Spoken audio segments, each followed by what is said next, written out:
Welcome back sa aking channel. Senator Robin Padilla durog na durog ang puso at iyak ng iyak dahil sa pagkakaroon ng demensya ng kanyang ina.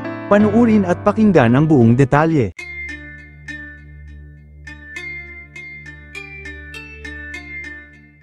Durog na durog nga ngayon ang puso ng action star at Senator Robin Padilla at naging emosyonal pa ng ibahagi ang pinagdaraanan ngayon ng inang si Eva Carino dahil sa kanyang sakit na demensya. Naikwento kasi ng aktor at public servant ang tungkol sa kondisyon ng kanyang mommy Eva sa panayam sa kanya ng Fast Talk with Boy Abunda kahapon, October 28, kung saan nakasama rin niya ang asawang si Mariel Rodriguez. Pagbabahagi ni Senator Robin, ang mga naaalala raw ngayon ng kanyang ina ay ang mga hindi kagandahang nangyari sa nakaraan kaya naman palagi itong umiiyak. Iba po si mama kaya masakit sa amin ngayon na nakikita namin yung mama namin na mahinang-mahina, meron siyang demensya kasi. Minsan nakakalimutan niya kung sino siya, nakakalimutan niya kung nasaan siya, ang natatandaan niya, lahat ng masakit, kanina lang, magmula kagabi hanggang kanina, iyak ng iyak yon.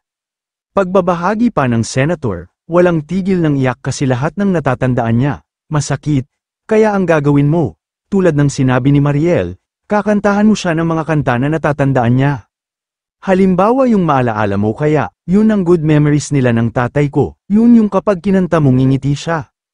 Aniya pa, yung dahil sa'yo, lahat ng kantang yun good memories sa kanya. Mahirap kasi kapag nakita mo yung nanay mong matibay, matigas, tapos makikita mo siya na helpless.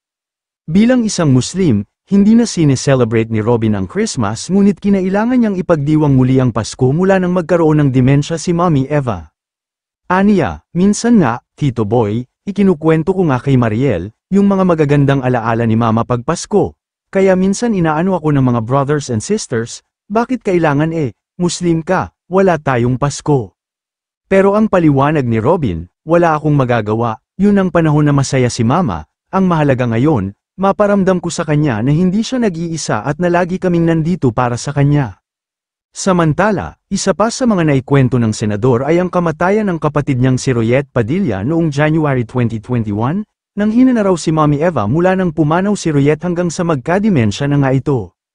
Patuloy pang pahayag ng senador tungkol sa kanyang ina, ang pagiging matibay, yun kami pinalaki ng nanay namin, kailangan maging matibay kayo, kasi yung tatay namin, politician din siya, local siya, once a month lang namin siya nakikita, so ang nanay namin ang tatay at nanay. So hindi kami pwedeng mahina, kailangan, kahit anong dumating matibay ka, hindi ka pwedeng uupo, iiyak.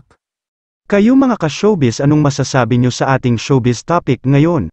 Kung may opinion kayo ay magkomento lang kayo sa aking comment section. At syempre kung bago pa lang kayo sa aking channel ay mag-subscribe na kayo para lagi kayong updated sa mga showbiz trends na ina-upload ko. Maraming salamat po.